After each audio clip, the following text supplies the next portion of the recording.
4번 한번 보도록 하겠습니다. 다음 설명 중 틀린 것은 이렇게 되어 있죠. 일방 당사자의 계약 위반을 이유로 한 상대방의 계약 해제 의사 표시에 의해서 계약이 해제. 자, 그러면요. 그럼 무효죠. 이미 무효는 무효. 누구든지 주장이죠. 누구든지 주장. 그런데 상대방이요, 계약이 존속함을 전제로 줄고 계약상 의무의 이행을 구하는 경우, 그러면 돼, 안 돼? 안 되죠? 계약을 위반한 자도. 그 말은 무슨 말이죠? 무효는 누구든지 이 말이죠. 무효라고 말할 수 있다. 주장할 수 있다. 거절할 수 있다. 그 말은 계약을 위반한 당사자도 이 말은 누구든지 이 말이고요. 거절할 수 있다는 말은 무효를 주장할 수 있다. 이런 뜻이에요. 2번, 채무 불이행을 이유로 계약을 해지하면서 손해배상도 함께 청구할 수 있는데 이 경우 손해배상은 무슨 이익 원칙이다? 이행이익배상. 이게 원칙이에요. 원칙이 되고 신뢰이익배상은 구할 수가 없다. 틀렸어. 신뢰이익배상 줄고요. 그래서 판례가 인정. 판례가 신뢰이익배상을 인정을 해. 그런데 신뢰이익배상을 청구할 때는 무엇을 넘지 못한다? 이행이익을 넘지 못한다. 자, 3번.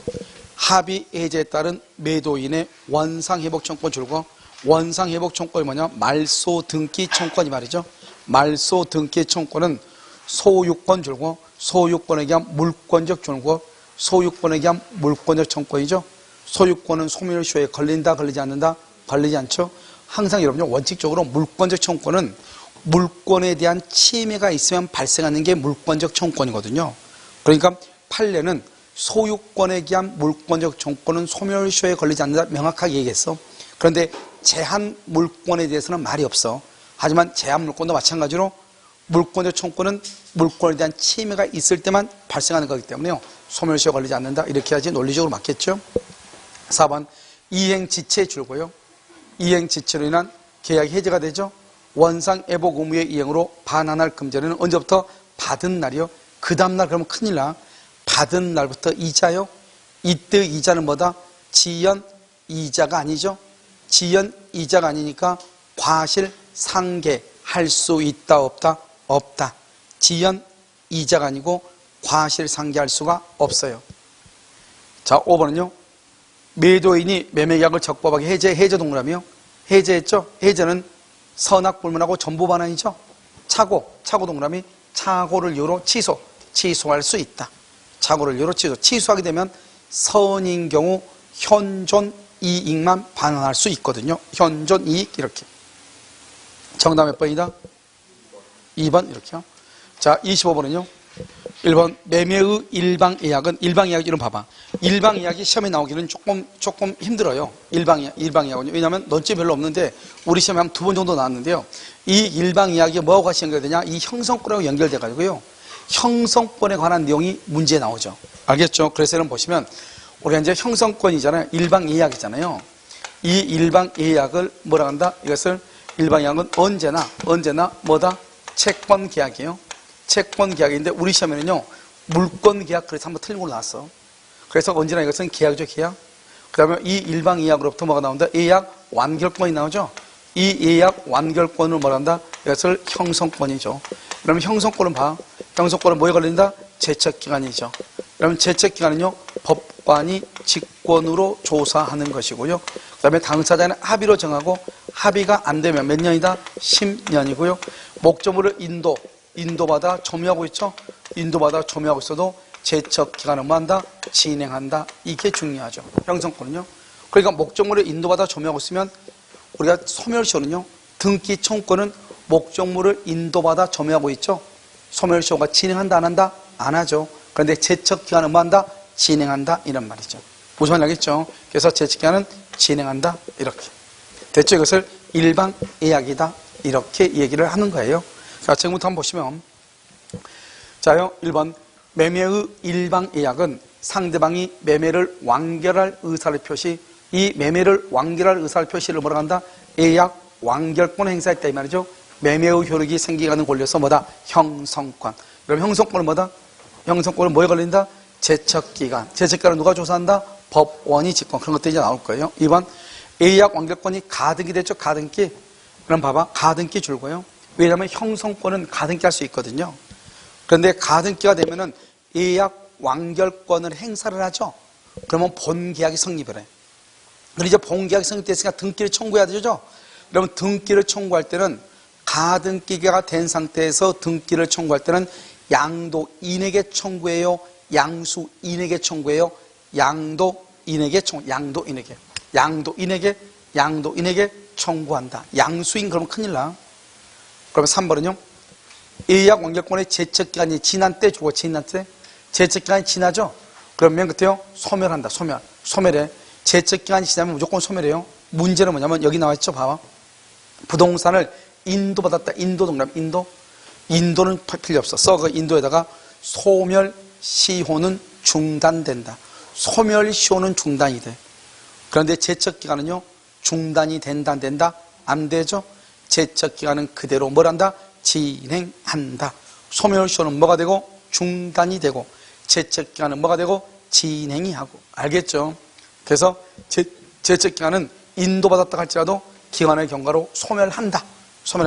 소멸시효가 소멸하지 않고 제척기간은 소멸한다. 아시겠죠? 3번 틀렸죠? 4번 매매계약이 성립한 이후 상대방의 예약 완결권 행사 전에 목적물이 전부 멸실 줄고, 봐봐. 전부 멸실이 됐죠. 그럼 뭐다? 완결권 행사할 수 있어요? 없어요? 없죠. 물건이 있어? 없어? 없잖아요. 이렇게.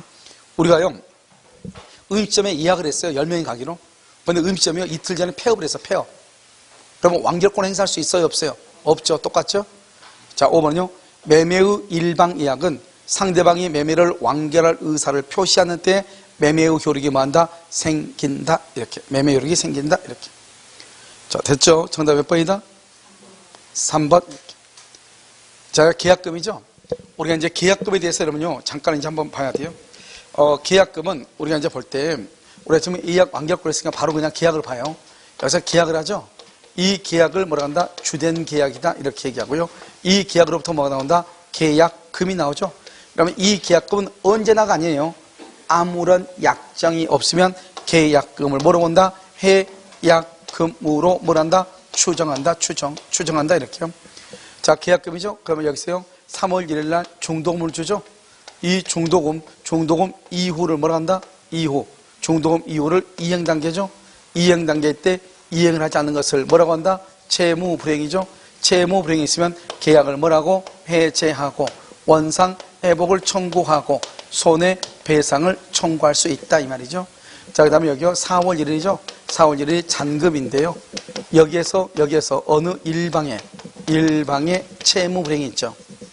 채무불이행이 있으면 여기서 뭐를 청구해야 돼요? 손해배상을 청구해야 되는데 이때 후 손해배상이 얼마인지 알 수가 없잖아요. 그러니까 어떻게 한다? 우리가 계약금을 뭐로 하기로? 계약금을 위약금으로 하기로 뭘 한다? 특약을 하죠. 특약. 그래서 이 특약이 있느냐 없느냐. 만약에 특약이 있다 그러면 이것을 위약벌 또는 뭐라 한다? 손해배상의 예정이라고 하죠. 손해배상의 예정이라고 하는데 만약에 특약이 없다 그러면 어떻게 한다고? 실제 손해를 증명해서 청구하는 거죠. 알겠죠? 그럼 여기 이제 봐. 여기서 이제 이 계약금 계약을 뭐라 한다? 이것을 종된 계약이다 이렇게 해야죠. 또 이것을 무슨 계약이라 한다? 요물 계약이다 이렇게요. 그럼 종된 계약이란 말은 주된 계약이 무효가 되면 종된 계약도 당연히 무효가 되죠. 그런데요, 계약금 계약이 무효가 됐다고 해서 계약이 주된 계약이 영향을 받는 건 아니에요. 계약금을 안 줬다고 해서 계약 자체가 없어지는 건 아니라고. 그 다음에 요물 계약이죠. 요물 계약은 현상 광고, 대물 변제, 계약금 계약, 보증금 계약과 더불어서 요물 계약이죠. 자, 그 다음에 언제나 해약금이 아니고 아무 말이 없으면 해약금이죠. 해약금은 중도금을 지급하기 전까지 준 사람은 포기하고 받은 사람을 2배를 주고 계약을 해지하죠. 여기서 중요한 키워드는 뭐예요? 우리가 원상회복이나 손해배상은 중도금 이후에 나오는 거죠. 그런데 계약금으로 계약을 해지는 중도금 전에 하는 거죠. 그러니까 여기에서는 계약금으로 계약을 해지해도 원상회복이란 말이 나와 안 나와? 안 나오죠. 손해배상이라는 말이 나와 안 나와? 안 나온다. 이게 중요하죠. 그런데 우리가요, 계약금에 의해서 계약을 해지하는 것은 일방적 의사표시 단독행위죠. 단독행위는 상대방의 동의를 받지 않잖아요. 그러니까요, 갑이 만약에 계약금으로 1,000만 원을 받았는데 100, 2천만 원을 주고 계약을 해지했어. 그런데 을이요, 그것을 수령하지 않는다 이 말이죠. 그렇다고 해서 그것을 공탁시킬 필요가 있다 없다? 없다 이런 말이고요. 그 다음에 중도금의 일부, 예를 들어서 중도금이 4천인데요 일부 3천을 먼저 지급했다 이 말이죠. 일부를 지급했어도 무슨 단계다? 이행 단계다. 채무불행이 아니다. 채무불행죠. 이행 단계니까 계약금을 포기하고 해지할 수 있다 없다? 없다. 중도금보다 더 미리서요 지급할 수 있죠. 중도금을. 그러면 미리서 지급한 때부터 무슨 단계다? 이행 단계다. 만약에 손해배상 예정으로서의 가액이 과다하면 뭐 할 수 있다? 감액할 수 있다. 감액. 알겠죠? 이것을 우리가 이제 계약금이라고 하고요. 이 계약금에 관한 것은 거의 뭐 해년마다요 안 나온 적은 거의 없다고 보시면 되죠. 우리가 계약금하고 담보책임 중에서 어디가 더 많이 나왔냐? 예전에는 담보책임이 많이 나왔죠. 그런데요 담보책임의 이론이 정립된 이후로는요 계약금 계약이 훨씬 더 많이 나오고 있다. 알겠죠? 자 보시죠. 1번 매매계약과 더불어 체결된 계약금 계약은 요물 줄고 요물이란 말이 무슨 말이죠? 1,000만 원을 주기로 했으면 반드시 1,000만 원을 지급해야지 600만 원 일부만 지급하면은 계약금 계약이다 아니다? 아니고 계약을 해지할 때도 일부만 지급한 것에 일부만 포기하고 해지할 수 있다 없다? 없는 것이다. 만약에 요물계약인데 계약금의 일부만 지급한 경우 일부만 포기하고 해지할 수는 없고 채무불행이 있을 때 해지할 수 있다. 종된이죠. 종된계약이다. 이렇게요. 요물이면서 종된이다. 그럼 종된이란 말은 만약에 매매계약 자체가 무효가 되면은 계약금 계약도 영향을 받아서 무효가 되지만 계약금 계약이 무효라고 해서 주된계약이 영향을 받는 것은 아니다. 2번 계약금 계약은 금전기타 육과물의 교부를 뭐란다? 이걸 교부를 뭔가로 줘야 되죠? 요물이라고 하는 것이다. 계약금 지금 약정만을 한 상태에서는 해약금에 의한 해제권이 발생을 한다 안 한다? 안 한다. 4번 토지거래가 필요 없어. 토지거래 허가고 뭐고 그게 중요한 것이 아니고 뭐가 중요하다? 중도금 지급 전까지 중도금 지급 전까지 준 사람은 포기하고 받은 사람은 2배를 주고 계약을 말 수 있다. 해제할 수 있죠. 여기 보시면 토지거래 허가구역 내 토지에 대한 매매계약을 체결하고 계약금만 지급 줄고 계약금만 지급했단 말은 아직 중도금 전이다 이 말이죠. 중도금 전이면 계약금을 포기하고 계약을 말 수 있다. 해제할 수 있다. 문제는 허가를 받았다. 허가 동그라미 허가가 있든 없든 따져 안 따져? 안 따진다고 했죠. 허가가 중요한 게 아니에요. 뭐가 중요하다? 중도금 이행 단계가 중요하다. 그런데 여기는 분명히 계약금만 지급했다고 돼 있죠. 그러면 이행 단계가 되기 전이죠. 그러면 계약금을 준 사람은 포기하고 받은 사람은 2배를 주고 계약을 말 수 있다. 해제할 수 있다.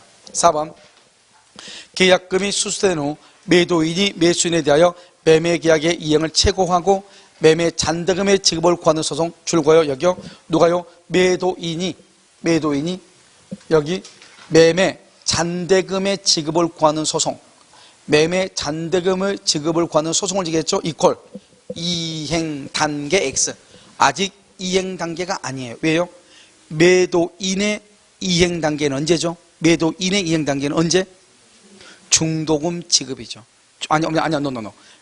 그것은 매수인의 이행 단계는 중도금 또는 잔금이고 매도인의 이행 단계는 잔금을 받을 때 뭐를 주죠? 등기 서류 제공. 등기 서류 제공이 이행 단계예요. 그러니까 언제다? 매도인은 잔금 날짜가 동시에 뭐죠? 이행 단계다 이렇게 봐야 돼요. 매도인은 왜? 잔금을 받으면서 등기 서류를 주니까. 그런데 잔금을 안 주니까 잔금을 달라고 소송을 청구한 거잖아요. 잔금을 안 주니까 주지 않으니까 청구한 거죠. 그러니까 이때는 어떻게 된다? 이때는 아직은 이행 단계가 아니다? 아니죠. 아니면 이행 단계가 아니면 계약금을 포기하고 계약을 말 수 있다. 해제할 수 있다. 있다 그래야죠. 없다 그러면 틀렸죠? 5번 계약금이 수수된 후 매도인이 매매계약의 이행에 착수한 바가 없다고 하더라도 매출과 매수인이 중도금을 지금 두 사람 중에 한 사람이에요. 매도인이든 매수인이든 둘 중에 한 사람이 이행 단계에 접어들면은 더 이상 계약금을 포기하고 해제할 수 있다 없다? 없다 이 말이죠. 그래서 매수인이 중도금을 지급했죠. 그 말은 이행 단계 이 말이죠. 더 이상 계약금을 포기하고 해제할 수 있다 없다? 없다 이렇게. 정답 몇 번이다? 4번 이렇게. 자 27번 계약금의 포기나 배액 상환에 의한 해제권 행사를 배제하는, 자 봐봐, 배제하는 약정은 유효가 되죠. 왜요? 우리 지금 무슨 법 배우고 있어? 채권법은 무슨 규정? 임의 규정. 그래서 배제할 수 있다 이런 말이죠. 2번요, 계약은요 종된 줄 것이고, 그 다음에 낙성이다, 요물이다, 요물. 2번 틀렸죠? 3번, 매수인이 단순히 이행의 준비만 줄고, 이행의 준비만 이퀄 이행 단계 X. 아직 이행 단계 아니다 이 말이죠. 이건 뭐죠? 대출을 신청한 단계 이 말이죠. 아직 대출이 나올지 안 나올지 알아 몰라? 모르죠. 아직 이행 단계가 아니니까 계약금을 준 사람은 포기하고 받은 사람은 2배를 주고 계약을 말 수 있다. 해제할 수 있다. 3번 틀렸죠? 4번, 매도인이 매매계약의 이행에는 전혀 착수하지 않았어. 그런데 줄고 매수인이 중도금을 지급해서 중도금, 그러면 무슨 단계? 이행 단계.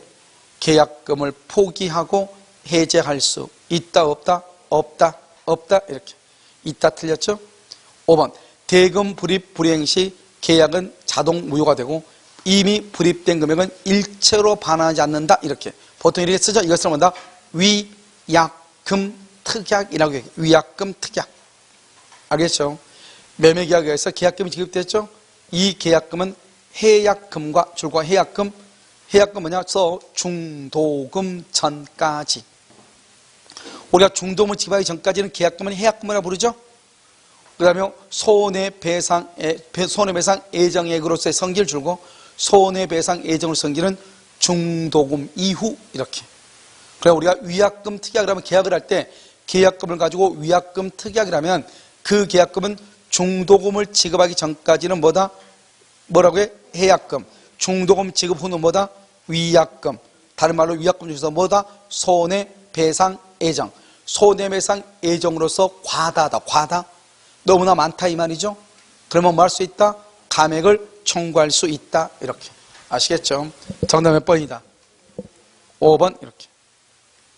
28번, 계약금이 손해배상 예정으로서의 성질을 가지고 있는 경우 매수인이 계약을 해제한다는 의사표시라면 계약금이 손해배상 예정으로서 동그라미 과다하면 맨 끝에 감액할 수 있다. 과다하면 감액할 수 있다. 1번 맞죠? 2번, 계약금을 위약금으로 확인하는 줄과 특약이 없다. 특약이 없으면 채무불이행을 이유로 하고 계약이 해제되면 계약금이 위약금으로서 상대방에게 당연히 기속된다. 당연히 기속 줄 것이고 X 써. 특약이 없죠? 실제 손해를 입증해서 청구. 실제 손해를 입증해서 청구해야 돼. 자, 그럼 3번, 매수인이 약정한 계약금을 지급하지 않죠? 그러면 그 약정이 없었더라면 매매계약을 체결하지 않았을 것이라는 사정이 없는 한 매도인은 매매계약을 임의로 해지할 수 있다. OX, X죠. 임의로 해지 못해요. 지금 왜요? 지금 계약금을 지급하지 않았으니까 뭐는 없어? 계약이 없어. 여기 봐봐.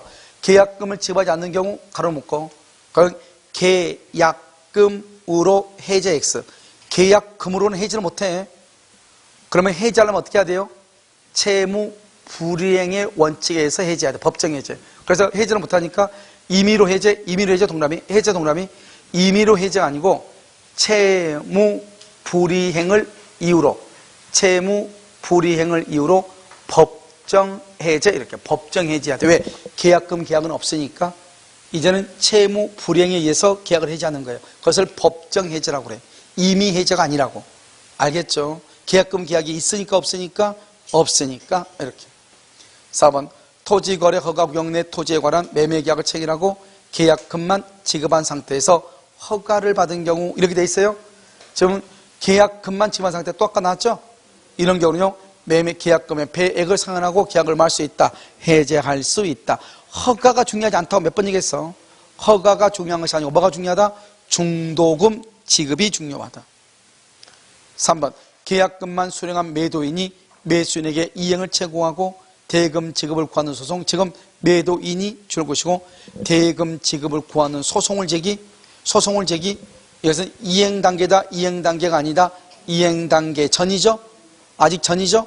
그러면 계약금을 포기하고 배액을 제공하고 계약을 말 수 있다. 해제할 수 있다. 해제할 수 있다. 없다 그러면 안 돼. 알겠죠? 비슷비슷한 문제가 상당히 말장난이 심하니까 잘 이해를 해야 돼. 아시겠죠? 정답 몇 번이다? 1번 이렇게. 자, 29번 이제 부동산 매매죠. 부동산 매매에 있어서 매수인이 미리 등기를 격려받았으나 아직 매매 대금을 완납하지 않았다. 자, 그럼 봐봐. 과실은 이렇게 돼 있죠. 자, 이제 여기서 보면 우리가 이제 여기서 매도인이 있죠. 매도인이 있고 여기 매수인이 있어. 이렇게. 그럼 항상 뭐가 기준이냐? 항상 인도가 기준. 인도하기 전에는 매도인, 인도가 난 후는 매수인이에요. 그러니까요, 아무리요 잔금 날짜가 3월 1일인데 을이요 잔금도 안 주고 갑도 등기도 안 주고 지금 5월 1일이 됐어. 5월 1일인데 아직 인도했어 안 했어? 안 했죠? 그러면 인도하기 전까지 누가? 매도인. 인도 후는 누가? 매수인. 자, 두 번째. 여기서요 대금은요 미리서 대금을 지급해서 을이 매수인이요. 그러면 대금을 지급받기 전까지는 매도인, 그 후는 누구? 매수인. 이렇게. 대금을요 나중에 줬어. 나중에. 먼저 매수인이 인도받았어. 인도받으면 월세를 받아먹어. 그런데 2달 있다가 잔금을 줘. 잔금 대금을. 그러면 잔금 1억에다가 잔금에 대한 뭐까지 줘야 돼? 이자. 그래서 매수인은 인도받은 날부터 이자를 주는 거야. 인도받은 날부터. 알겠죠? 인도받은 날부터 이자를 준다. 이게 이제 과실 수치에 관한 것이다 이 말이죠. 그러니까 항상 뭐가 기준이다? 인도 전 대금 지급이냐, 인도 후 대금 지급이냐. 인도가 되기 전에 대금을 지급하면 지급하기 전까지는 누가? 매도인. 지급하고 난 후는 누가? 매수인. 이렇게. 무슨 말인지 아시겠죠? 이렇게요. 자, 그 다음에 자 1번 부동산 매매에 있어서 매수인이 미리 등기는 필요 없어. 등기가 있고 없고 관계없다고. 항상 과실은 뭐다? 인도냐 대금이냐. 알겠죠? 그런데 아직 매매 대금을 완급하지 않았죠? 그 다음에 그러면 완급하지 않았다? 그러면 아직 등기를 받았는데 매매 대금을 주지 않았다? 그러면 인도도 안 했다 이 말이죠? 과실은 누구에게? 매도인. 이렇게. 2번 매수인이 매매 대금을 완제하지 않는 상태에서 매도인의 매매 목적물의 인도 지체를 이유로 손해배상 된다 안 된다? 안 돼. 왜 안 되냐? 지금부터 설명을 해 봐봐. 지금 이 사람이 대금 안 줬죠? 그러면 지금 갑은 을한테 인도한다 안 한다? 안 하죠. 무슨 관계? 동시 이행이니까. 그러면 인도하지 않으면은 그러면 누가 과실을 수취한다? 매도인이 과실을 수취할 수 있죠. 그러니까 갑은 수취한 과실을 매수인에게 부당 이득으로 반환한다 안 한다? 안 하고. 첫 번째. 두 번째는 이 사람이 지금 대금을 안 줬잖아요. 안 주니까 동시행이죠. 아까 얘기했죠. 형법에서 뭐죠? 정당방위하고 똑같이 적법한 게 있다고 그랬죠? 그 적법한 게 뭐예요? 바로 동시행 항변권과 유치권이다 이 말이죠. 그러니까 동시행 항변권과 유치권에 의해서 물건을 점유하면은 적법이다 불법이다? 적법 점유다 이 말이죠. 그러니까 손해배상도 한다 안 한다? 안 한다 이 말이죠. 자, 다시 한번 읽어보면 매수인이 매매 대금을 완제하지 않는 상태에서 매도인의 매매 목적물의 인도 지체를 이유로 손해배상을 말 수 없다? 청구할 수 있다? 없다? 없다. 없다 이 말이죠. 알겠죠? 매도인이 인도를 지체한다. 인도를 지체한다 그러면 인도전이다 이 말이죠. 인도전은 누가 과실을 수취한다? 매도인. 그런데 인도를 지체해도 적법이다 불법이다? 적법이다. 뭐 때문에? 대금이 완급되지 않았으니까 항변권에 기한 것이기 때문에. 알겠죠? 그 다음에 3번 매매 계약이 있어서 매매 대금 완납 후 줄과 완납 후 과실 수취권을 누구한테 간다? 매수인. 4번 당사자 사이의 매매 예약 완결권은 행사 기간을 약정하면 그때, 약정하지 않으면 몇 년이다? 10년이다. 10년. 이 제척기간은 어떻게 한다? 법원이 직권으로 조사하는데 우리가 법원이 직권으로 조사하지 않고 당사자가 주장해야 되는 것이 있죠. 뭐다? 소멸시효. 소멸시효하고 또 뭐? 우리가 여기에 보면 제척기간은 법원이 직권이죠. 소멸시효는 누가? 당사자가 해죠. 또 하나가 뭐가 있어? 동시행 항변권. 항변권의 행사도 당사자한테 달려있죠. 알겠죠? 5번 부동산의 매수인이 매매 목적물에 관한 채무를 인수하는 한편 그 채무액을 매매 대금에서 공제. 아까 설명했는데 매매 대금이 5억인데 저당권이 2억이 있다 이 말이죠. 그러면요, 매매대금 5억에서 2억을 빼고 3억을 매매대금으로 했다. 3억을. 이것을 병존적 채무인수다, 면책적 채무인수다, 이행인수다. 뭐라고 한다? 그것을 이행인수. 여기서 채무인수죠? 채무인수 앞에다 써. 면책적 채무인수 아니다 이 말이에요. 병존적 채무인수 아니다 이 말이죠. 채무인수가 아니고 뭐다? 이행인수. 아까 얘기했잖아요. 이행인수. 만약에 면책적이든 병존적이 되려면 채권자의 동의나 승낙이 있어야 된다니까요. 무슨 말인지 알겠죠? 그래, 그런 말이 지금 있어 없어? 없죠. 없으니까 뭐라 한다? 이행인수. 이행인수는 두 사람 사이에 한 거란 말이죠. 매도인하고 매수인하고 두 사람 사이 약속이라고. 은행은 그 사실을 안다 모른다? 모른다 이 말이죠. 그것을 이행인수 이렇게. 채무인수가 아니다. 정답 몇 번이다? 5번 이렇게. 자, 30번은 이제 여기서부터 담보책임이죠? 자, 그럼 봐봐. 먼저 이제 우리가 전부 타인의 권리죠? 여기 봐봐. 전부 타인의 권리는 우리가 이제 항상 뭐가 있죠? 먼저 대금 감액. 대금 감액이 있죠? 대금 감액, 선이냐, 악이냐, 이렇게요. 그 다음에 계약 해제권. 그럼 해제권은 항상 목적을 달성할 수 없을 때 하는 거잖아요. 그 다음에 손해배상. 손해배상도, 손해배상도요. 뭐가 있다? 여기 선이, 악이가 있다. 여기 뭐가 있다? 제척기간. 제척기간도요. 뭐가 있다? 선이, 악이가 있다. 선이는 언제부터? 안날. 악이는 언제부터? 계약을 체결 한 날 이렇게. 권리는 몇 년? 1년. 이것도 몇 년? 1년. 물건은 몇 개월? 6개월 이렇게. 그런데 이런 봐봐. 전부가 타인이죠? 전부가 남의 건데 대금감이라는 말이 나와 안 나와? 안 나오겠죠? 계약 해제는 할 수 있어 없어? 계약의 목적을 달성할 수 없을 때. 그러니까 전부가 타인의 것일 때는 선이고 악이고 따를 필요가 있어 없어? 없죠? 왜요? 전부가 목적을 달성할 수 없으니까. 선악 불문하고 해제할 수 있다. 손해배상은 악이 안 되고 누가 안 된다? 선이만 된다. 선이 네게 무슨 이익이다? 이행이익이다. 이행이익. 그래서 전부 타인의 권리와 일부 타인의 권리에서는 무슨 이익을 배상한다? 이행이익. 제측기간은 몇 년이다? 없다 이 말이죠. 없다. 그래서 전부 타인의 권리에서는 선악 불문하고 계약을 해지하죠. 선악 불문하고 계약을 해지한 경우는 뭐가 없어? 제척기간이 없다. 그래서 전부 타인의 권리와 576조 저당권의 행사, 이 두 가지는 뭐가 없다? 제척기간이 없다. 다시, 전부 타인의 권리는 대금감액 없어. 선악 불문하고 계약을 해지해. 선인 경우만 손해배상. 무슨 이익? 이행이익. 제척기간은 몇 년? 없다 이 말이죠. 없다. 알겠죠? 그 다음에 우리가 이제 전부 타인의 권리에서는 선의의 매도인, 선의의 매도인의 계약 해제권이 있어. 계약. 원래 이러면 뭐죠? 담보책임은 누구한테 하는 거죠? 담보책임은 매수인이 매도인한테 하는 게 담보책임이죠. 그런데요, 매도인이 계약을 해지하는 거예요. 매도인이. 그럼 매도인이 계약을 해지하면 선이란 말은 자기 소유가 아닌 걸 몰랐다 이 말이죠. 알겠죠? 그래서 이 선의 매도인은요, 매수인이 선이이냐 악이이냐를 따라서 선이면 뭐를 하고? 손해를 배상하고, 악이면요 손해를 배상한다 안 한다? 안 하고 계약을 말 수 있다? 해지할 수 있다. 그래서 우리 시험에 뭐라 나왔죠? 선의의 매도인은, 전부 타인의 권리에서 선의의 매도인은 계약을 해지할 수 있다 이렇게. 왜요? 매수인이 선이면 손해를 배상하고 해지하고, 매수인이 악이면 손해를 배상하지 않고 권리를 이전할 수 없음을 통지하고 해지하니까 무조건 해지할 수 있다 이란 말이에요. 무슨 말인지 알겠죠? 그래서 해지할 수 있다. 이것을 선임에도 이게 571조다 이 말이에요. 그래서 우리가 570조가 전부 타인의 권리죠? 여기는 몇 조라고? 571조. 그래서 매수인이 선이이냐 악이이냐에 따라서 달라지는 것이다. 이렇게. 됐죠? 자, 그럼 볼까요? 1번. 매도인의 소유가 아닌 토지에 대해서 체결된 매매계약은 무효가 아니다. 매도인의 소유가 아닌 토지 거기를 줄고 우리는 타인 소유물에 대해서 계약을 체결할 수 있다 없다? 있다. 여기서 문제. 세 사람이 공유예요. 공유. 세 사람이 공유인데 한 사람이요 공유물에 대해서 계약을 체결했어. 한 사람이. 세 사람이 공유를 하고 있는데 한 사람이 공유물에 대해서 매매계약을 체결했어. 유효이다 무효이다? 유효이다 무효이다? 심각하게 쳐다볼 필요가 없죠.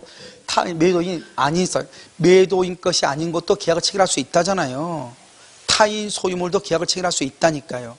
그러니까 공유자 중에 한 사람이 공유물 전부에 대해서 계약 계약은 체결할 수 있으나 등기는 자신의 지분만큼만 할 수 있고 나머지 공유자의 지분에 대해서는 유효이다 무효이다? 무효가 된다 이 말이죠. 아시겠죠? 그래서 무효가 아니다. 맞죠? 2번 매매 목적물이 매도인에게 속하지 아니함을 매수인이 과실로 알지 못한다. 재밌는 말 나왔죠? 매수인 박스에 과실 동그라미 알지 못한 경우 동그라미 과실 있고 알지 못한다 선이죠. 그럼 매수인이 과실이 있네. 그럼 매수인은 매도인한테 담보 책임을 물을 수 있다 없다? 얘를 물을 수 있다 이 말이야. 있다. 왜 있다? 봐봐. 우리가 뭐냐면 권리의 하자고 물건의 하자가 전혀 달라. 권리의 하자에서는 매수인은 선이냐 악이냐만 따지고 물건의 하자에서는 선이 플러스 뭐가 돼야 돼? 무과실이 돼야 돼. 그러니까 여기는 지금 권리 하자죠. 권리 하자는 뭐만 있으면 돼? 선이면 돼. 과실이 있어도 상관이 없다 이 말이죠. 그런데 이 사람이 과실이 있어. 그럴 때 어떻게 한다? 손해배상을 정할 때는 참작을 해서 정해. 그래서 여기서 뭐라 나왔다? 여기요 과실로 알지 못하죠? 매도인의 배상액을 산정한다. 배상액이 손해죠. 손해배상액을 산정함에 있어서 이를 뭐 한다? 참작한다. 이게 뭐가 좀 문제가 있죠? 원래 담보 책임은 무과실 책임이거든요. 이런 무과실이란 말이 뭐예요? 매도인은 잘못이 없어도 책임을 진다 이 말이죠. 무과실. 그런데 지금 여기는요 매수인이 잘못이 있죠. 잘못이 있으면 손해배상 액수를 정할 때 참작해서 정한다 이 말이죠. 만약에 매도인은 잘못이 없어서 책임을 지니까 100만 원이에요 손해가. 그런데 매수인의 잘못이 있어가지고 100만 원이 됐다 이 말이죠.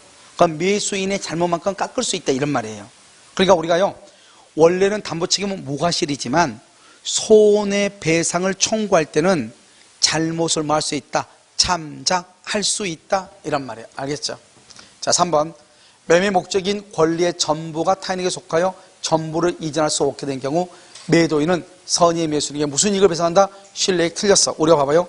전부 타인의 권리와 일부 타인의 권리, 즉 타인의 권리 매매에서 손해배상은 이행이익 배상이다. 판례가 타인의 권리 매매에서 손해배상은 무슨 이익이다? 이행이익 배상이다. 이렇게 이행이익 배상 이렇게. 자 4번 타인의 권리 매매에서 목적물을 매수인에게 이전할 수 없게 된 것이 오직 매수인의 기적사. 오직 매수인의 기적사요. 100% 매수인이 잘못했다 이 말이죠. 이럴 때는 아무리 무과실 책임이라 할지라도 매도인은 책임을 진다 안 진다? 안 진다.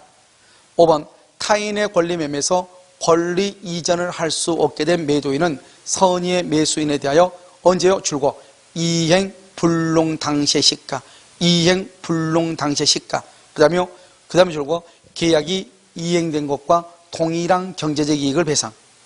그것을 뭐한다? 이행 이익 배상이다. 이 말을 이행 이익 배상이라고 그래.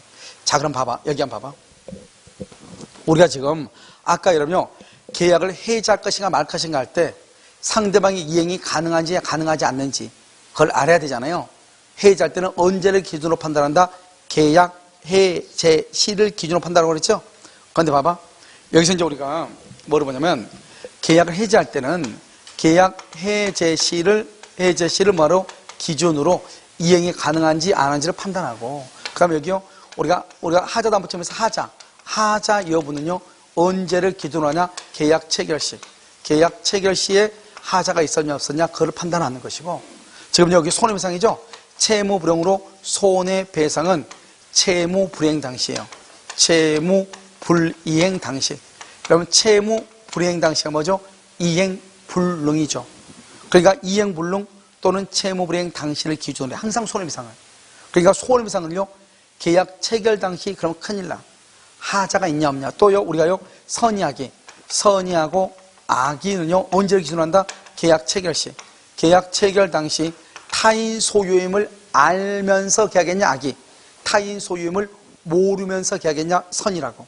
그러니까 선이 악의를 판단할 때도 계약 체결 시. 그런데요 손해배상은 채무불이행 당시를 기준으로 이행불능 당시를 기준으로 하자가 있냐 없냐 이 물건에 권리나 물건의 하자가 있냐 없냐, 그것은 계약 체결 당시를 기준으로. 우리가 매매 계약을 해지할 때는 상대방이 이행할 수 없음을 알아야 되잖아요. 그래야지 해지를 하잖아요. 상대방이 이행할 수 있다 없다는 언제 판단한다? 해제 시를 기준으로 판단한다, 이란 말이죠. 알겠죠? 그래서 여러분요, 우리가 이중 매매 있죠. 이중 매매에서 제1 매수인이 매도인에게 손해배상을 청구하죠. 그때의 손해배상 청구도 이행불능 당시를 기준으로 채무 불이행 당시를 기준으로 판단하는 거예요. 그러니까 항상 채무 불이행에 의한 손해배상은 채무 불이행 당시, 이행 불능 당시를 기준으로 판단을 해. 무슨 말인지 아시겠죠? 그것을 하니까요. 일단 이렇게 보시고,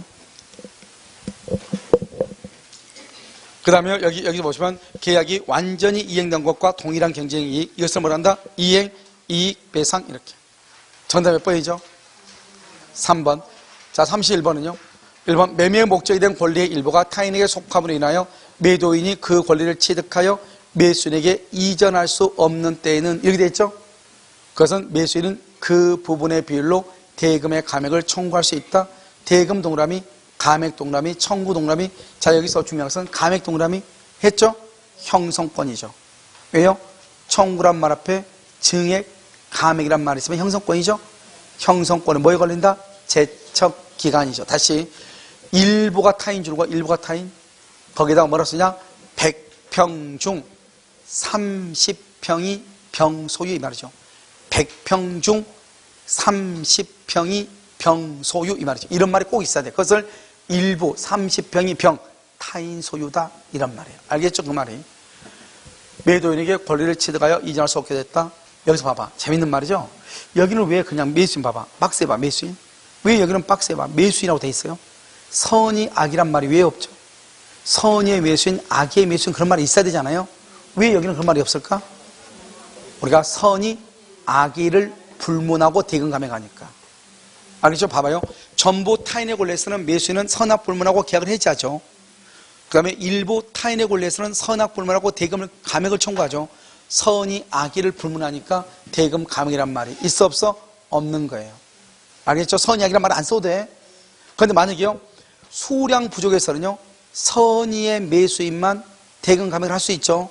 앞에다가 반드시 선의의 매수인은 그래야 돼. 근데 매수인은 그러면 절대로 안 돼. 이해됐죠? 거기는 누구만 해당하니까? 선의만, 이렇게. 자, 2번. 일부 타인의 권리 매매에서 있어서 매도인을 상대로 한 손해배상 청구권이 인정되기 위해서는 손해배상은 반드시 누구만?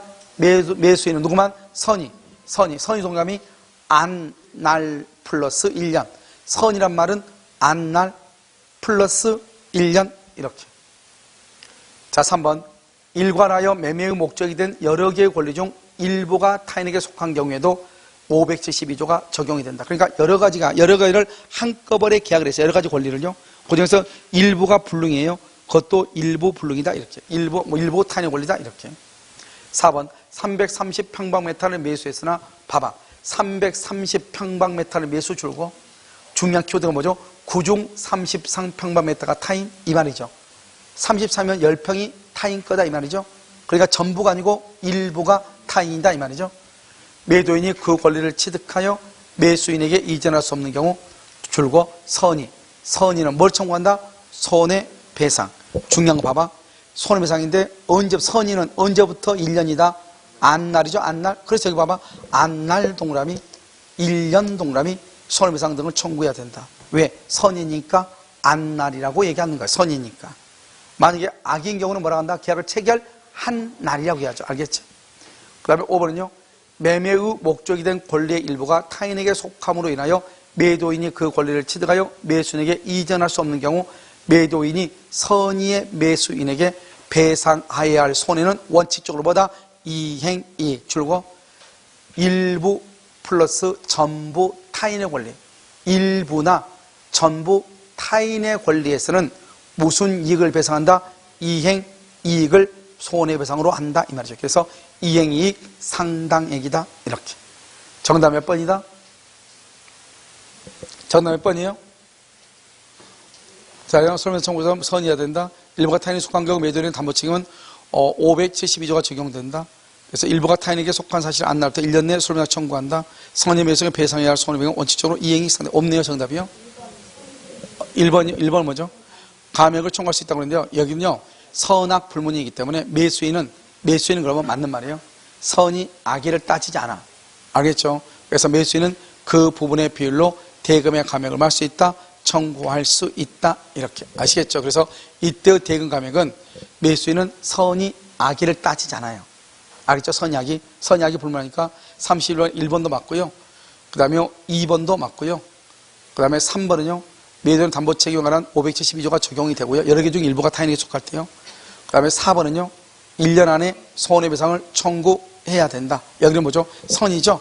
선인 경우는 뭐한 날로부터 안 날로부터 1년 이렇게요. 그 다음에 5번도요. 맞고요. 알겠죠? 2번은요. 2번은 우리가 일부 타인 관리에서 매도인을 상대로 손해배상을 청구하려면 반드시 매수인은 선의가 돼야 되죠. 알겠죠? 그래서 정답이 없다.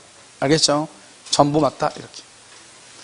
자, 32번은요. 수량 부족이죠. 자, 수량 부족이란 말이 뭐냐? 여기 줄고 2번에 수량을 지정한 매매 여기를 줄고 항상 수량 부족은 수량을 지정한 매매란 말이 나와야 되는 거죠.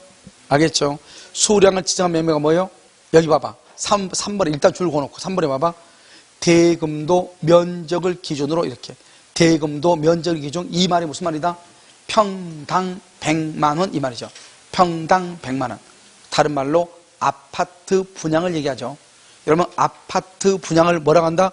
수량을 지정한 매매라고 얘기하는 거죠. 알겠죠? 자 그럼 다시 이제 수량 부족 일부 멸실에서는요.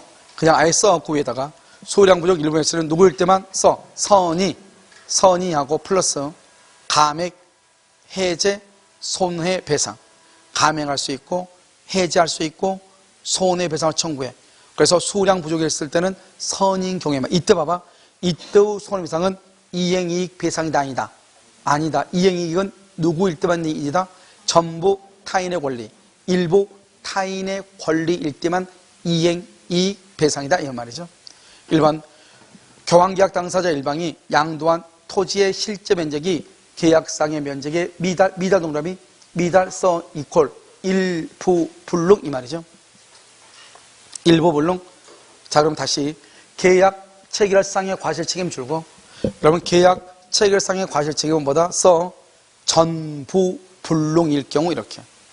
그런데 지금 미달이란 말은 일부 불능이란 말이고 계약 체결상의 과실 책임은 전부 불능일 때가 돼야 돼.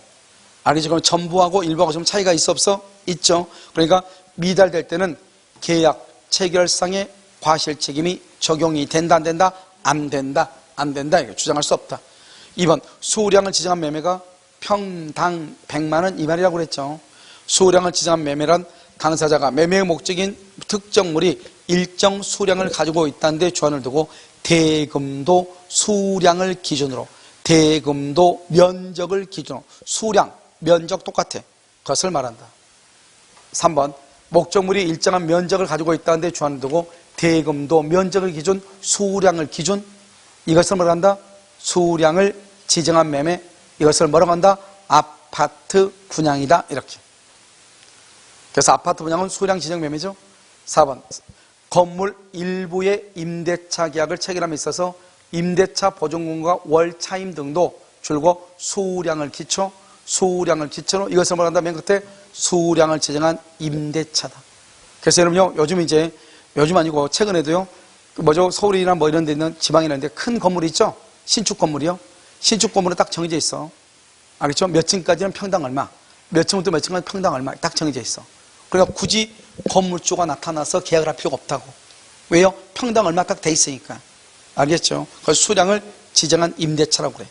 자, 5번 토지의 매매에 있어서 목적물을 등기부상 면적의 평수 줄고 등기부상 면적의 평수에 따라 전체로서 평가 줄고 전체로서 평가 이것은 수량을 지정한 매매가 아니에요. 그럼 이거 봐봐. 여기 딱 몇 평이에요? 100평인데요. 얼마에 팔 거예요? 글쎄요. 뭐 1억 더 이상 받아야죠. 그러지 말고 1억에 합시다 이렇게.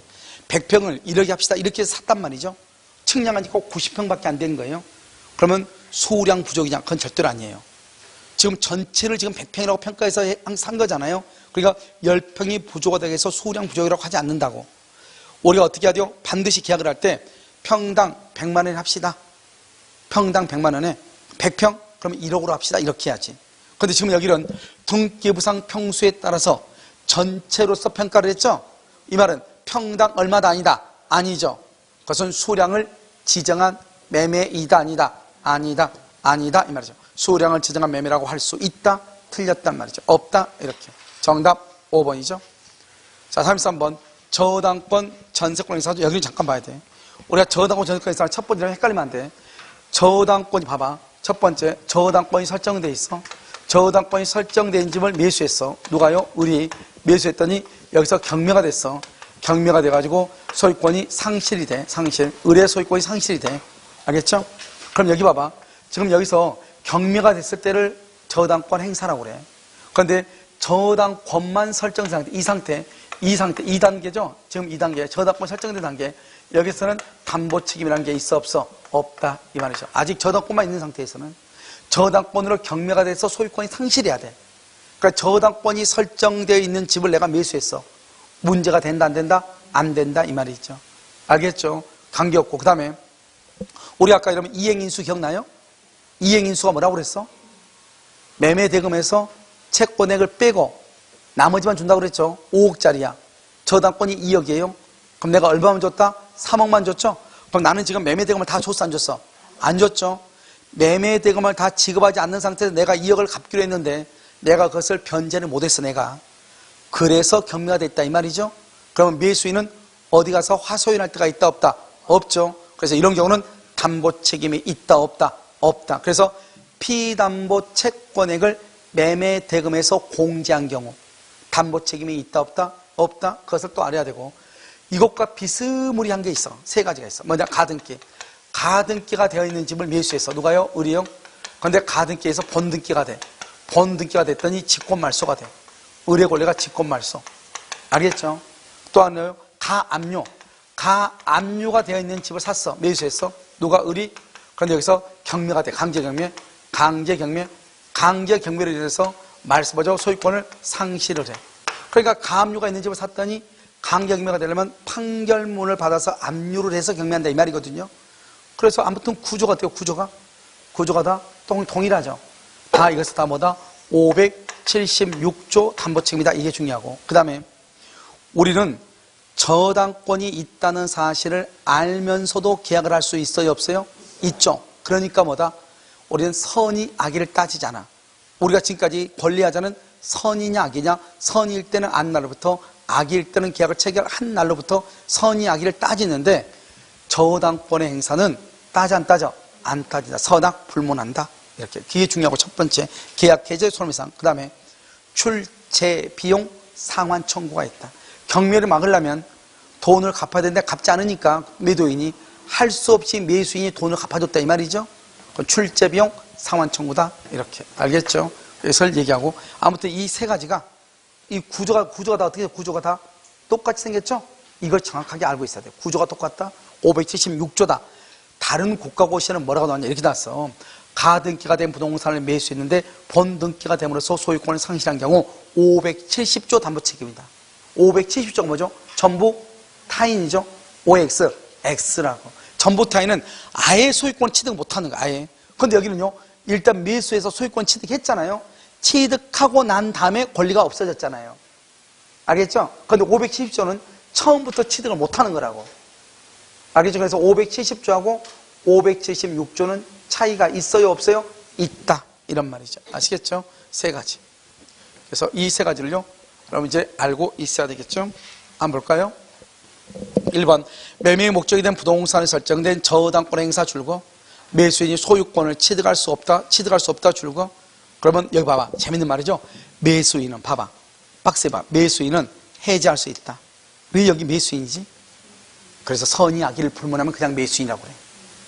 아까 말했죠? 선의 악의를 불문하고 계약 해제, 손해배상, 출제 비용 상환 청구. 다시 저당권 행사는 뭐를 불문하고? 선, 악을 불문하고 계약 해제, 손해배상, 출제 비용 상환 청구. 그래서 여기를 매수인 이렇게 얘기해. 2번. 여기 나왔네. 가압류. 가압류의 목적. 가압류 줄거. 목적이 된 부동산을 매수 줄거. 매수하자 그 가압류 기한 강제 집행. 강제 집행이 뭐죠? 경매죠. 경매 줄거. 다음에 소유권의 상실 줄고. 그럼 이건 뭐가 된다? 우리 저당권하고 똑같다고 그랬죠? 선악불문하고 계약해제, 손해배상. 선악불문하고 여기 몇 조? 576조가 준용. 그 말이 중요해. 576조가 준용. 그 말이 중요해. 570조가 아니라고. 알겠죠? 그 다음에 악의의 매수인도. 악의 동그라미, 해제 동그라미, 손해 동그라미. 해제하고 손해배상을 청구할 수 있다. 왜? 선악 불문하니까. 똑같은 문제가 그 밑에 나와서 3번 가등기 줄고, 그 다음에 부동산의 매수 줄고, 그 다음에 가등기 얘기한 번등기 줄고, 그 다음에 소유권의 상실 줄고. 그러면 이때도 마찬가지죠. 570조 돼? 안 돼? 안 된다고. 몇 조? 576조라고 한다고. 570조 그러면 안 된다고. 576조라고 해야 된다고. 알겠죠? 3번 틀렸죠? 자, 4번 저당권이 설정된 부동산의 매수인이 소유권을 보존하기 위해서 출제 동안 출제. 그럼 출제면 그 돈 받아내야 되겠죠? 출제 비용 상환 청구. 그러니까 여기도 뭐라 나왔다? 매수인은 그랬죠. 매수인은 그 말은 무엇을 불문한다? 선악을 불문한다 이 말이죠. 그래서 매수인은 상환을 청구할 수 있다. 5번 저당 부동산의 매수인이 피담보 채무 전부를 인수하는 것으로 매매대금 일부의 지급에 가름하기라고 소유권을 취득했으나 그 저당권의 시행으로 소유권을 뭐랬다? 상실. 이 말이 무슨 말이에요? 이 말이 무슨 말이에요? 여기까지는 뭐냐고. 매매대금이 얼마짜리인데 써봐. 5억 중 2억 저당권. 5억 중에서 2억이 저당권이란 말이죠. 그런데 얼마를 매매대금으로 했다? 얼마를? 3억을 매매대금으로 했다 이 말이잖아요. 이 말이 지금 5억인데 건물은 2억의 저당권이 있는데 내가 2억을 빼고 2억을 내가 책임지기로 하고 3억만 줬다 이 말이죠. 그래서 내가 돈을 갚지 못해서 경매가 됐어. 담보 책임을 주장할 수 있다 없다? 없다 이 말이죠. 해지할 수 없다 이렇게. 정답 몇 번이다? 정답은 3번이죠. 알겠죠? 이렇게. 자, 그다음 담보 책임이죠. 1번 매도인의 소유에 속하지 않는 부동산의 매매도 뭐가 된다? 유효. 2번 타인의 권리 매매라는 사실을 여기 나왔네. 남의 것이라는 사실을 알지 못한 줄고 선의의 매도인이죠. 선의의 매도인. 아까 얘기했죠.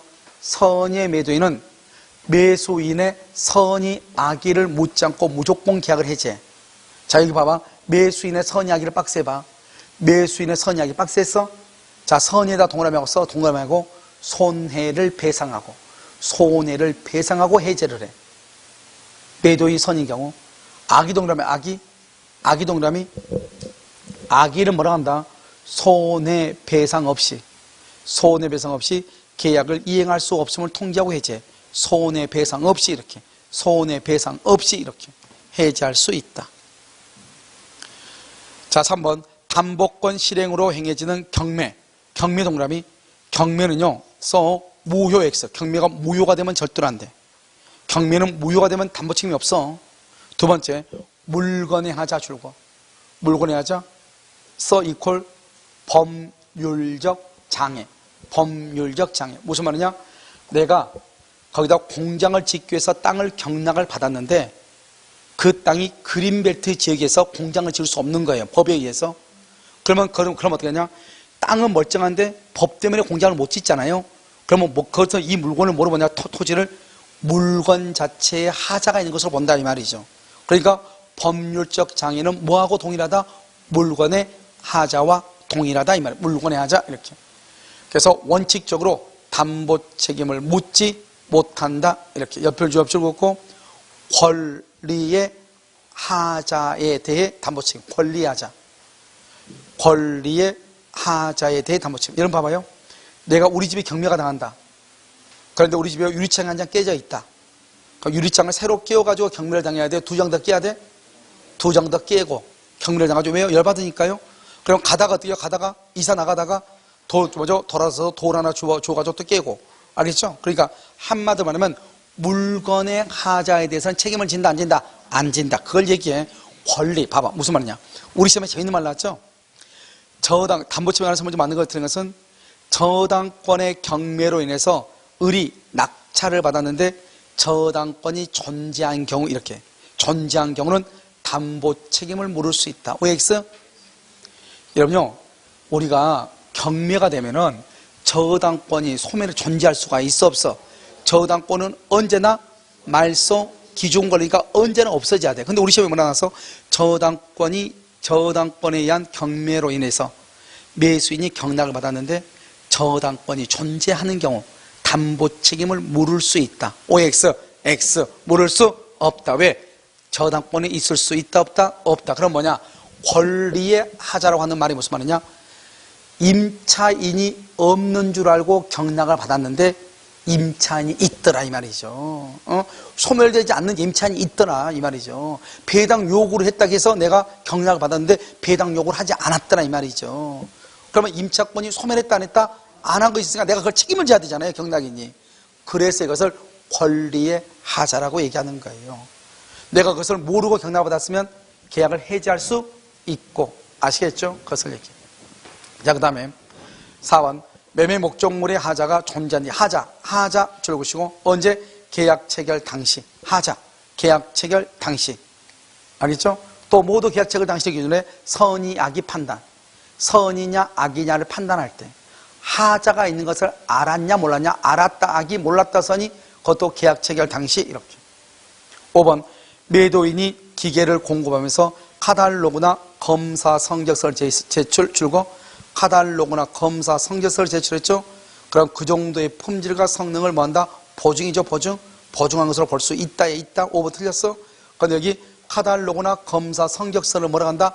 객관적 하자라고 해. 객관적 하자.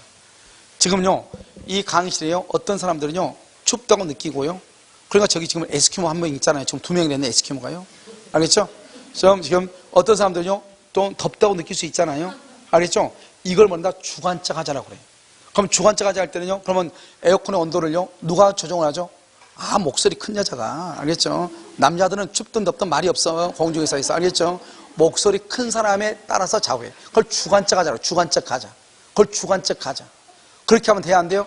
그렇게 하면 누구 장단에 맞죠? 나중에 잘못하면 싸움이 일어나죠? 그래서 이것을 하자가 있냐 없냐 하는 것은 사람을 기준으로 하는 것이 아니고 뭘 기준한다? 객관적인 데이터를 가지고 기준한다 이 말이죠. 그러니까요, 저 에어컨은 왜 저렇게 성능이 삐리삐리해? 그러면 안 되지. 가서 성능 옆에 보면 다 뭐가 벌써 검사 성적서 붙어 있죠? 성적서 붙어 있는 대로 성능이 나오면 적법한 것이에요. 알겠죠? 그것을 객관적 하자다. 그것을 품질과 성능을 보증한 것으로 볼 수 있다 이래야지. 알겠죠? 정답 몇 번이다? 5번. 이렇게. 자, 35번. 지금 환매라고 되어 있나요? 자, 여러분요, 우리가 이제 환매는 첫 번째 환매 법정 지상권 X. 환매는 법정 지상권이 안 돼. 환매는 일단 환매 그러면 법정 지상권이 안 된다. 이 정도는 하나 지금 알고 넘어가야 되겠죠. 자, 1번 환매 기간을 제한하는 환매 특약이 등기부에 기재되어 있는 때에는 등기부 기재와 같은 환매 특약이 진정하게 성립한 것으로 추정을 해. 그래서 이 1번은 환매에서 나오기보다는 등기의 추정력에서 주로 나와. 그러니까 우리가 보면요, 등기부에 환매 특약 해가지고 3년, 그래서 환매 대금 5억 이렇게 돼 있단 말이죠. 그러면 5억의 환매가 이루어진 것으로 뭐한다? 추정한다 이 말이죠. 알겠죠? 자, 2번 매매 등기와 환매 특약의 등기가 경료된 이후 그 부동산 매수인은 그로부터 다시 매수한 제3자에 대해서 환매 특약의 등기 사실을 들어 소유권 이전 등기 절차 이행을 거절할 수가 없다. 이게 무슨 말이죠? 자, 봐. 환매가 뭐죠? 환매가 뭐예요? 환매가 갑이요, 갑하고라고 계약을 했는데 5억짜리인데요. 만약에 갑이요, 을한테 2억을 빌려봐. 그럼 2억을 빌리면 여기서 뭐가 나와? 이자가 나오죠? 그럼 이자를 만약에 갚지 못하면 경매가 돼버리잖아요. 무슨 말인지 알겠죠? 그러니까 갑이 을한테 돈을 빌릴 때 소비 대처로 빌리는 것이 아니고 매매를 해. 매매. 5억짜리를 2억 원에 매매를 해. 그러고 나서 내가 다시 사오겠다 이 말이죠. 알겠죠? 그러면서 을한테 물건을 주고 을한테 등기를 해줘. 그럼 일단 을이 소유자가 돼. 소유자. 알겠죠? 자, 여기서 문제요. 여기서 환매에서 소유자가 되죠? 을이. 그러면 등기 비용 누가 부담한다? 등기 비용. 매도인이 부담한다? 매수인이 부담한다? 자요, 이제요. 이게 이제 문제가 되는데, 우리가 부동산이죠? 부동산 양도담보에서는 등기 비용을 판례가 매수인이 부담한다. 매수인이. 양도담보에서. 알겠죠? 그런데요, 우리가 이제 저당권이죠, 저당권. 저당권 등기의 비용은 채무자가 부담하는 것이 관례이다 이렇게 얘기했어요. 그런데 요즘은요, 이제 금융감독원에서 은행한테 공고를 해가지고 저당권 돈 빌리고 은행이 저당권 등기할 때 은행한테 돈을 내라고 그렇게 공고를 했죠. 그래서 여러분요, 혹시 은행 가서 돈을 빌리면 이제는요, 그 저당권 설정 비용은 누가 부담해요? 은행이 부담해요. 그런데 일반인은 여전히 누가 부담한다? 채무자, 돈 빌린 사람이 부담하죠. 알겠죠? 그 다음에 여러분, 매매대금 하죠. 매매계약. 매매계약을 하면 매매대금을 지급해야죠. 그럼 매매대금을 지급할 때 은행에서 돈 빌려서 지급하죠. 그럼 그 이자를 누가 부담해? 매수인이 부담하죠. 그러면요, 매매계약에서 등기를 가져오죠. 등기를 가져올 때 그럼 등기 비용은 누가 내야 돼? 매도인이 내는 게 논리예요. 왜요? 매수인도 잔금 지급할 때 이자 자기가 내잖아요. 뭐 잔금 지급 의무니까 의무를 이행할 때 내가 이자를 내잖아요. 그럼 매도인도 등기 의무잖아요. 등기 의무. 그럼 매도인이 등기 비용을 부담하는 거예요, 원래는. 알겠죠? 매도인이. 그런데 실무상으로 지금 누가 부담하고 있다? 매수인. 이게 지금 잘못된 것이죠. 왜요? 매수인은 자기가요, 잔금 낼 때 은행 가서 돈 빌려가지고 이자를 내고 있잖아요. 그러면요, 그건 등기 의무니까, 잔금 지급 의무니까 내가 의무를 이행을 해야 되니까 내가 내 부담으로 의무를 이행하는 거잖아요. 그러면 논리적으로 소유권 이전 등기 의무는 누구한테 있죠? 매도인에게 있죠. 그럼 매도인이 등기 비용을 부담해야죠. 그런데 현실적으로 누가 부담하고 있다? 매수인이 부담하고 있다 이 말이죠. 알겠죠? 그런데요, 여기 환매의 경우는 뭐냐 봐봐. 환매는 5억짜리를 2억에 사고 나서 몇 년 안에 부동산을 5년, 동산을 몇 년? 3년 안에 다시 사오는 거야. 다시 사와. 그러면 은행 입장에서는 이런 짓을 할 필요가 있어 없어? 없는데 하는 거잖아요. 그래서요, 여기서 뭐라 한다? 환매대금. 이 환매대금을 정할 때는 매매대금 얼마죠? 매매대금 얼마? 2억이죠? 2억에다가 매매비용. 여기서 매매할 때 들어가는 비용까지도 이렇게 환매대금에 포함을 시켜. 그러니까요, 우리가요, 이 등기비용은 누가 부담한 것으로 볼 수 있다? 갑이 부담한 것으로 볼 수 있다 이 말이죠. 알겠죠? 그래서 매매대금, 매매비용을, 그런데 이것은 아무런 약정이 없을 때 그렇다 이 말이죠. 자, 그럼 봐봐. 우리가 이 사람은 집을 넘겨받았으면 여기서 뭘 받는다? 과실, 월세를 받아 먹죠. 과실과 이자를 뭐한 걸로 본다? 상계한 것으로 본다. 과실과 이자는 상계한 것으로 본다. 그런데 언제나가 아니에요. 약정이 없을 때 그렇단 말이죠. 그러니까 우리는 봐봐, 환매대금은 언제나 매매대금과 매매비용이다 그러면 틀려. 매매대금과 매매비용인데 그것을 넘을 수도 있고 줄어들 수도 있다. 뭐에 의해서? 약정에 의해서. 알겠죠? 과실과 이자는 언제나 상계한다 그러면 틀려. 그런데요, 그런 말이 없이 뭐라고 나오는데 이렇게 나와요. 우리가 환매에서 담성문제 많은 것을 들은 것은 과실과 이자는 상계한 것으로 본다. 아무 말도 없이, 밑도 끝도 없이 그냥 과실과 이자는 상계한 것으로 본다. 맞는 말이야, 틀린 말이에요? 맞다, 틀리다? 맞다, 이면 맞다. 왜? 아무런 약정이 없으면 상계한 것으로 보잖아요. 그러니까 다른 말이 있어, 없어? 없죠. 없으면 상계한 것으로 보는 거죠. 이해됐나요? 지금 그 말의 뜻이, 약정이 없으면 말의 뜻이 아무 말 없잖아요. 그러면 상계한 것으로 보는 거예요. 그래서 밑도 끝도 없이 어떤 문제를 보면 과실과 이자는 상계한 것으로 본다 이렇게 돼 있어. 원래는 어떻게 해야 돼? 다른 약정이 없으면 이 말이 있어야 되죠. 그런데 그럼 다른 약정이 없으면 그럼 어떻게 돼? 아무 말 없으니까 상계한 걸로 보는 거죠. 아시겠죠? 자, 그 다음에 5년, 3년을 연장이 된다, 안 된다? 연장이 된다, 안 된다? 연장 안 되죠? 그럼 다시 이제 이건 이제 가장 기본이고, 이제를 뭘 보냐면 등기부를 한번 봐야 돼. 지금 우리가 이제 그 지문은 등기부 지문을 봐야 되는데, 여기서 이렇게요. 1번요, 이렇게 갑이요. 2번 을이에요. 을한테 하면서 여기 이의이래요. 이것을 무슨 등기를 한다? 부기등기는 동시에, 가장 중요해, 동시에. 그래서 이런 말 하면 안 돼. 계약 체결 후 그러면 안 돼. 계약 체결 후 그러면 안 돼. 알겠죠? 동시에 어떻게 한다?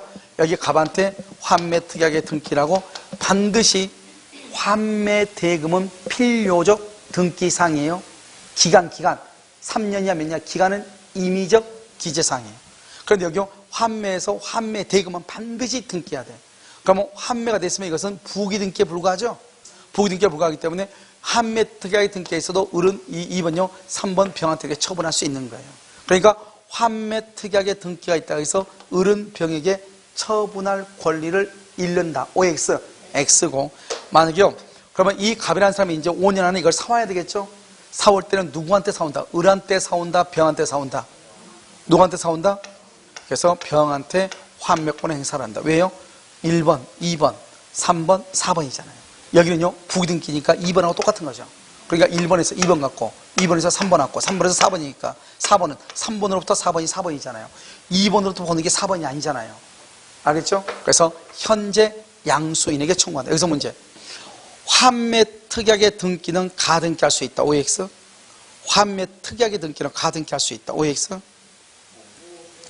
환매특약은 언제나 부기등기로 해. 부기등기. 환매특약은 언제나 부기등기로 해. 알겠죠? 그런데 이 환매권에 대해서는 등기가 되겠죠? 환매권? 이 환매권에 대해서는 가등기할 수 있어. 알겠죠? 이미 이 환매권에 대해서 내가 그걸 다시 가져오기 때문에 말이죠. 환매권. 내가 환매권을, 이 갑의 환매권을 내가 산 사람이 있을 거 아니에요? 그 사람은 가등기할 수 있지만, 환매특약의 등기를 가등기를 못해. 언제나 무슨 등기로? 부기등기. 그래서 여러분, 언제나 부기등기 하는 게 또 있죠. 뭐가 있어? 언제나 부기등기 하는 거 또 하나 있어? 여러분, 저당권의 피담보 채권에다가 질권을 설정을 할 때 저당권에다가 부기등기로 하죠. 그 다음에 또 어디가 있다?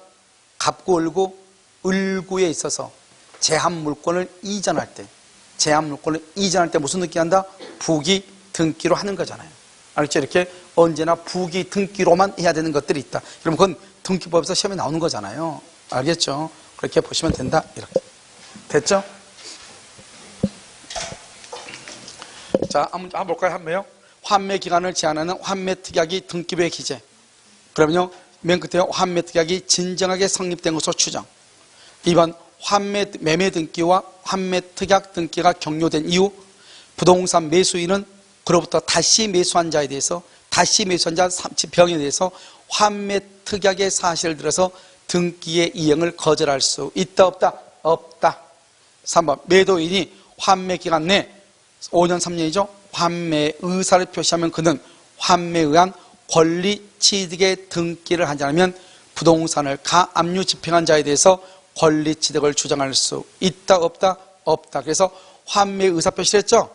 환매 의사 표시만 안 되고 아까 갑이요, 자기 앞으로 등기를 가져와야 되죠. 알겠죠? 그래서요, 환매에 의한 권리 취득의 등기를 하지 않으면, 자기 앞으로 등기를 가져오지 않으면 그 부동산을 가압류 집행한 자, 그러니까 옛날 의뢰 채권자죠.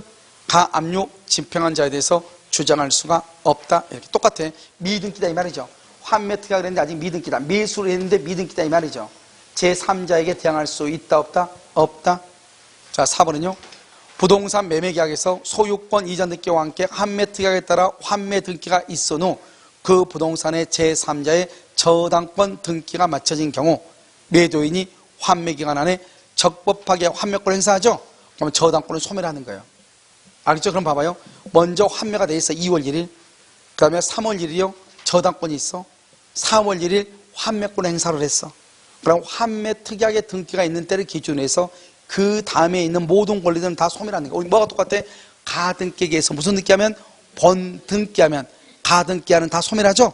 똑같아. 환매도 똑같아. 다 소멸한다. 이렇게. 5번은요. 환매 등기가 격려된 나대지에 환매 필요 없어. 맨 끝에 지상권은 발생한다, 안 한다? 안 한다. 지상권은 발생하지 아니한다. 이렇게. 아시겠죠? 그래서 정답 몇 번이다? 5번이다. 이렇게. 자, 36번은요. 매매 목적물이 인도되지 않고 대금도 완제되지 않다. 나왔죠? 돈도 안 주고 인도도 안 됐죠? 그러면 과실은 누구다? 매도인이다, 매수인이다? 매도인이다, 매도인. 2번, 매매 목적물이 인도되지 않더라도 매수인이 대금을 완제, 대금은 다 냈네?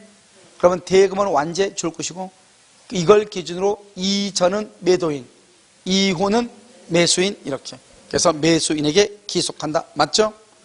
3번, 매매 목적물에 대하여 권리를 주장하는 자가 있다. 그럼요, 이게 뭐냐? 내가요, 잔금 1억 원을 지급하려고 그래. 잔금을 1억 원을. 그런데요, 갑자기요, 하루 전날 5천만 원의 피보전 채권을 해서 가압류가 딱 들어온 거예요.